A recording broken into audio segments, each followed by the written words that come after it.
researched and, hey, there's a couple groups on Facebook. This is awesome. I'm going to get in there. I'm going to, find out what exactly this is all about. Yep. And I'm pretty sure, and I know for sure, one of the first people I had connected with was Lisa Cummings. Really? Yes. She was one of the absolute first people I kind of like. Awesome. Oh, well, your daughter is older. Great. She is a beacon of hope. Right? Yeah. Totally. Oh, man. And I can't remember. I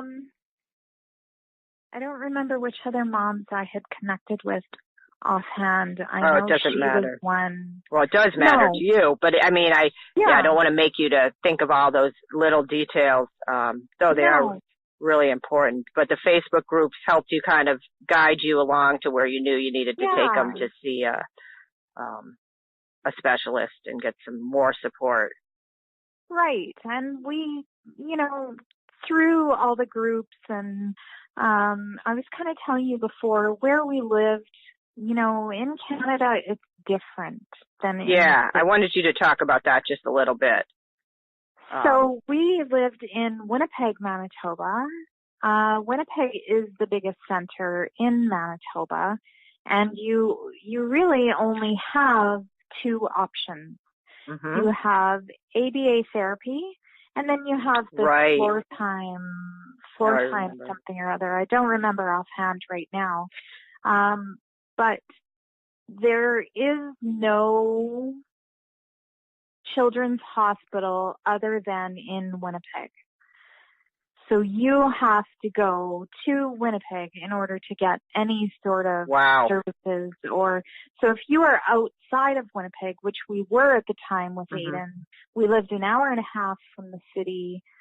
So ABA therapy is available, but they have to hire somebody local to you and train to get that sort of, so you had people, I can't remember what they're called now, but like the trainers and that kind of thing, they come out to you once a month and you kind of get your plan. Like an eval, some kind of an eval.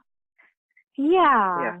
So it was kind of like once a month, and you have this person coming into your home 5 days a week to do therapy with your child.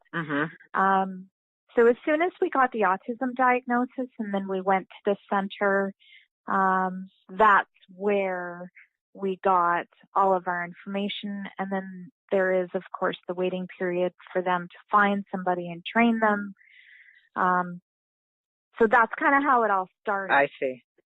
So how, did he get ABA? I know we talked that it didn't work for him, but he did start ABA. We did start, yep. We did not even a year because we had decided to move. My ex-husband was getting a new job because, of course, I was off work at that point. I had worked full-time with the other two kids. Once Aaden was born, I quit work and I stayed home because, of course, when they're that little, there's multiple appointments. Oh, yeah. Sometimes a couple appointments a day, a couple appointments a week. I had stayed home and he wasn't making enough money to support the family. Aaden he did the ABA therapy. It wasn't even quite a year. Our ABA lady was quitting and moving as well. So kind of all came at once. And by the time the year was up, Aaden was starting to show that this just wasn't going to work for him long term. He was getting very squirrely, very defiant, I guess you could say. He was just kind of exhibiting behavior like, this isn't working for me anymore. I don't like this. I don't want to do this. I want my freedom to do what I want. And this lady needs to get out of my house because I'm done. So that would have been in 2011. I'm sorry, we weren't moving at that time. That is the time that he was we were doing brain surgery. Okay, so backtrack a little bit. So he got into vigabatrin and seizures were under control. Now, did he have additional seizures after that? He did, because the neurologist we had at the time wasn't a big risk taker. She only allowed him to stay on vigabatrin for 3 months. Right, 3 months. So we took him off at the advice of our neurologist, and it probably wasn't even a month or so later that the spasm started again. Uh-huh. So instead of going on vigabatrin again, we again took her advice and started trying the other list of meds.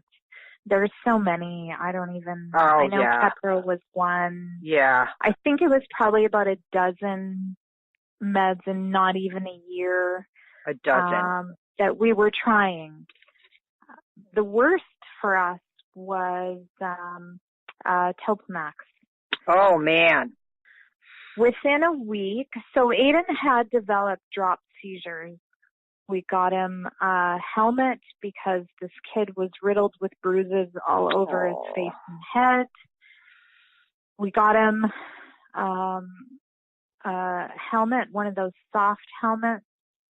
And I can remember him laying on the floor in the kitchen, completely a zombie. Like, what 2-year-old is like that? Not many. And no. That's heartbreaking. I think it totally was. Within a week, I think he started on a Monday, and by Thursday, I was on the phone with neurology saying, I can't do this. This is horrible. My 2-year-old should be up and running around like a little crazy man. Mm-hmm. And instead, he's laying on the floor in the kitchen crying because he's such a zombie. Yeah. I had a friend who had taken Topamax as an adult and had told me how she felt. You know, she told me she felt like a zombie. She couldn't eat. She couldn't focus. And I thought, and I'm giving this to my Well, you don't know. Yeah, you just don't know. Well, that's just it. Yeah, it works for some people. It doesn't work for others. And that was probably the worst med that he was on. That's funny because we had a really bad experience with Topamax as well. Yeah. So. You're not alone. Tegretol was another one we tried. Aaden ended up in a full-blown head-to-toe rash from it. Oh, yeah, we had a rash on Tegretol. Right? Yeah. Like, it's so awful. You look at this kid and you're like, what is going on?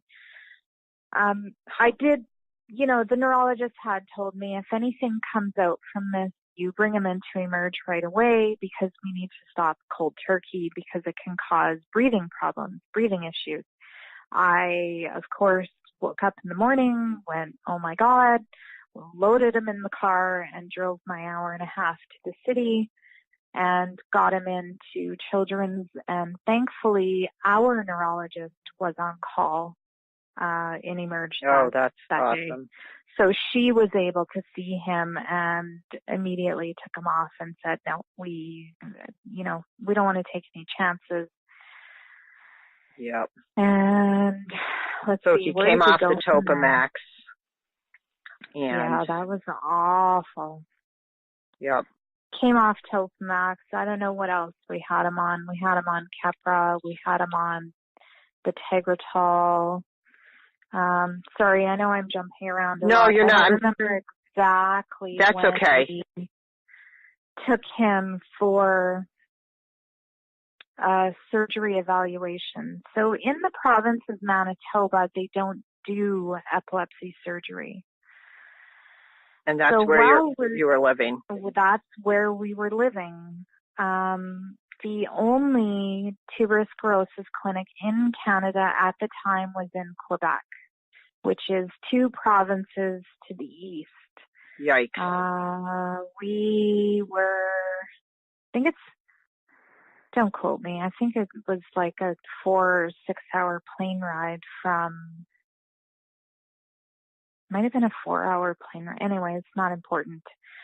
A long way. We took him we had to go outside the province to find a neurologist and neurosurgeon to see him to find out if he was a candidate for surgery.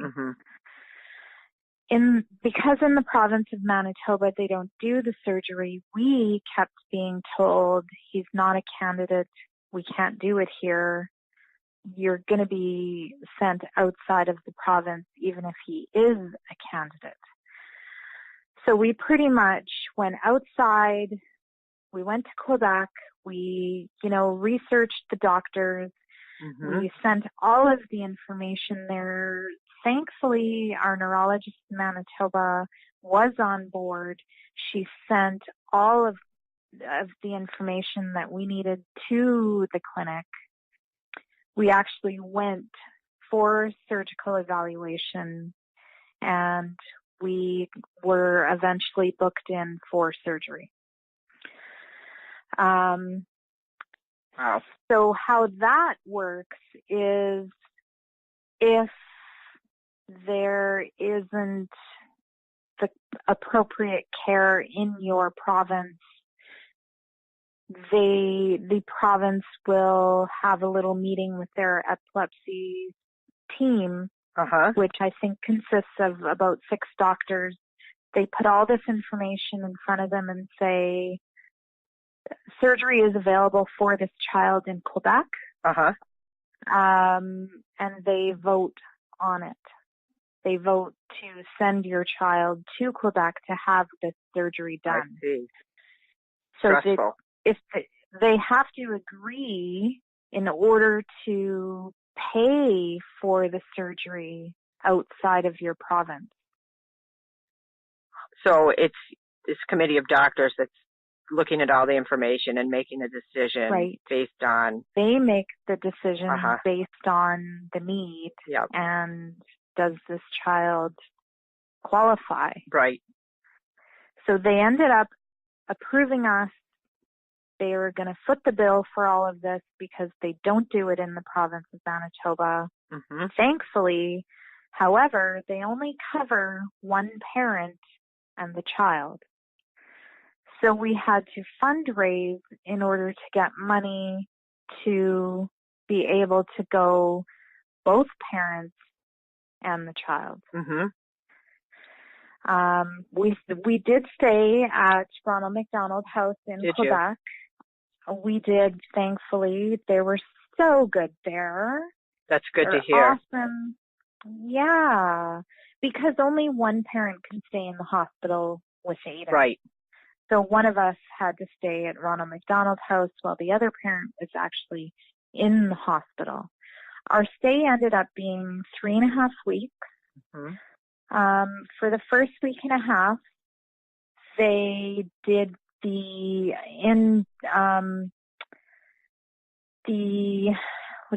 in-depth probes where they take the piece of skull off. They do the probes right into the brain to find out where the issue is. We knew which side it was on. We didn't know where exactly the problem was coming from. They ended up finding the area that was causing the issues had 2 tubers in it. It was a 2 centimeter by 2 centimeter by 6 centimeter piece of brain in the frontal lobe on the left side. They ended up removing. So he was there. The first week and a half was just, gathering information, doing MRIs, doing the CT scan. They did SPECT scan where they inject the dye. To find out where exactly it was metabolizing. The local spot is. Yeah. So we did everything there. So after the week and a half, the depth electrodes were removed and he was back in for surgery to remove that piece of brain. And then